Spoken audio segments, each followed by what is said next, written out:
Imagine standing on the roof of the world, where the air is so thin it burns your lungs, and every breath is a battle for survival. Today, we're taking you on a journey to the heart of Mount Everest, where in 1996, the mountain bore witness to a tragedy that would echo through the ages. This is the deadly dissection of the 1996 Mount Everest disaster.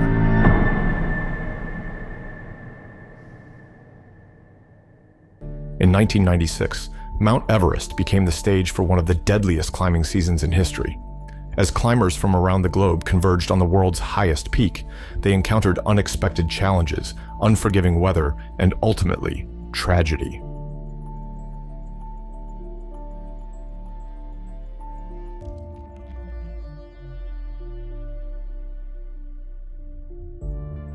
Mount Everest, towering at 29,032 feet above sea level, stands as the pinnacle of human ambition and the ultimate test of endurance.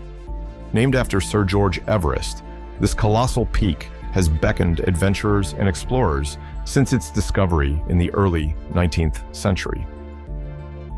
In the 1990s, Mount Everest saw a surge in commercial expeditions as guided tours and outfitters began offering ambitious climbers the chance to fulfill their dreams of reaching the top, fueled by advancements in satellite communication that allowed climbers to stay connected and receive real-time updates, while improved weather forecasting aided expedition planning. Lightweight gear also enhanced climbers' capabilities. The availability of oxygen tanks enabled less experienced climbers to ascend to similar altitudes. This commercialization brought with it a new set of challenges and controversies, as overcrowding, inexperienced climbers, and questionable ethics began to plague the Everest climbing scene.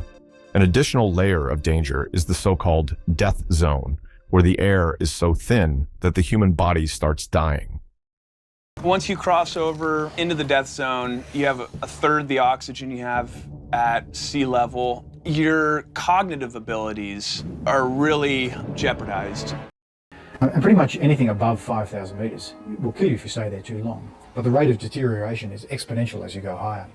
And so at 8,000 metres, just a few days at 8,000 metres with oxygen is your limit. Without oxygen, it's a matter of hours.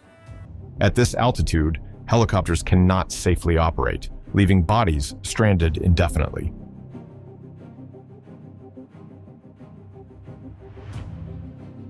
In the spring of 1996, during a limited window of time to summit Mount Everest, Everest Base Camp became a bustling hub of activity, teeming with climbers from all corners of the globe. Tents dotted the landscape, and the air buzzed with anticipation and excitement as expedition teams prepared to embark on their arduous journey to the summit. At the helm of two prominent expedition teams stood Rob Hall and Scott Fisher. Both seasoned mountaineers with years of experience, Rob Hall was a veteran of multiple Everest expeditions and renowned for his meticulous planning and unwavering commitment to safety. Scott Fisher brought a sense of adventure and camaraderie to his expeditions, inspiring his team with his infectious enthusiasm and boundless energy.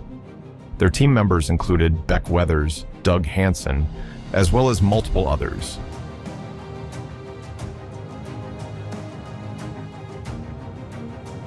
May 10th, 1996 was the final day of the season for summit attempts, so there was no room for delay.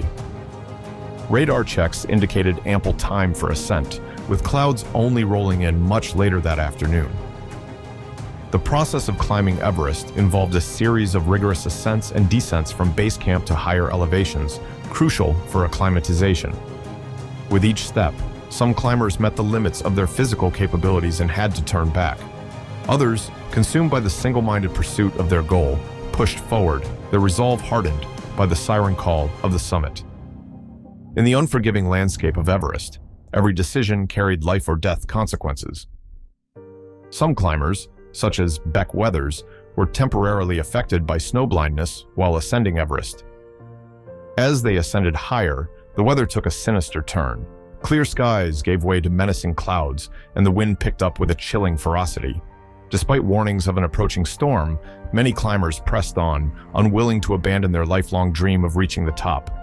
The storm hit suddenly, unleashing a fierce barrage of snow, wind, and freezing cold, engulfing Everest in a blinding whiteout. Climbers fought to stay steady on the perilous slopes, with visibility plummeting to almost nothing, leaving them disoriented and exposed.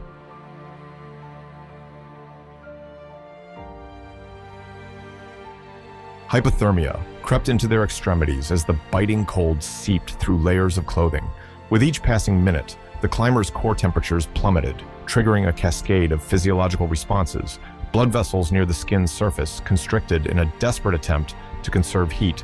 As hypothermia worsens, the body's systems begin to shut down, leading to confusion, disorientation, and impaired judgment.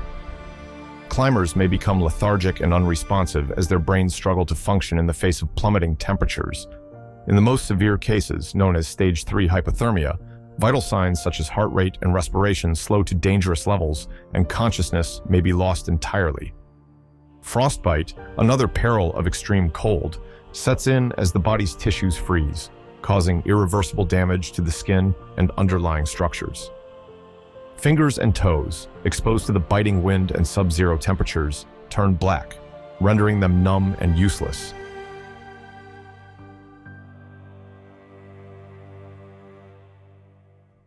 As Rob Hall assisted fellow climber Doug Hansen down from the summit, he briefly turned away. When he turns back, he finds Doug already gone, having silently fallen off a cliff. Oxygen bottles left near the summit were also unable to be located by the climbers, causing some of them to act irrationally from lack of oxygen. Mistaken for dead, Beck Weathers was left exposed in the snow overnight by his companions. After the disaster, rescue teams worked tirelessly to save those stranded on the slopes, braving biting winds and freezing temperatures. Despite their courage and determination, the harsh realities of the mountain environment meant that not everyone could be reached. Amidst the rescue, an extraordinary moment occurred, the highest ever helicopter rescue. Despite the extreme altitude, rescue teams embarked on a daring mission to airlift stranded climbers from the mountain slopes. The survivors of the disaster emerged forever changed by the tragedy on the world's highest peak. Some, such as Beck Weathers, lost both his hands and nose.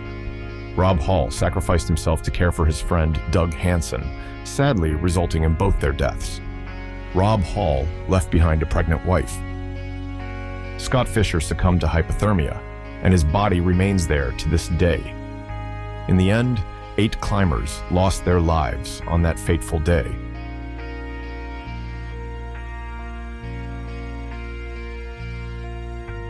The disaster was caused by a combination of events, including bottlenecks at the balcony and Hillary Step, which caused an hour-and-a-half delay in summiting, lowering the amount of bottled oxygen that each climber had to use.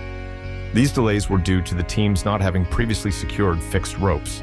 The team leaders' decisions to exceed the normal turnaround time of 14 o'clock, with many summiting after 14:30.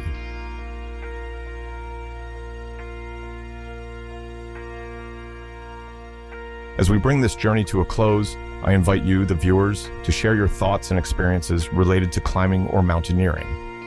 Whether you are an experienced climber or an armchair adventurer, your perspective is valuable.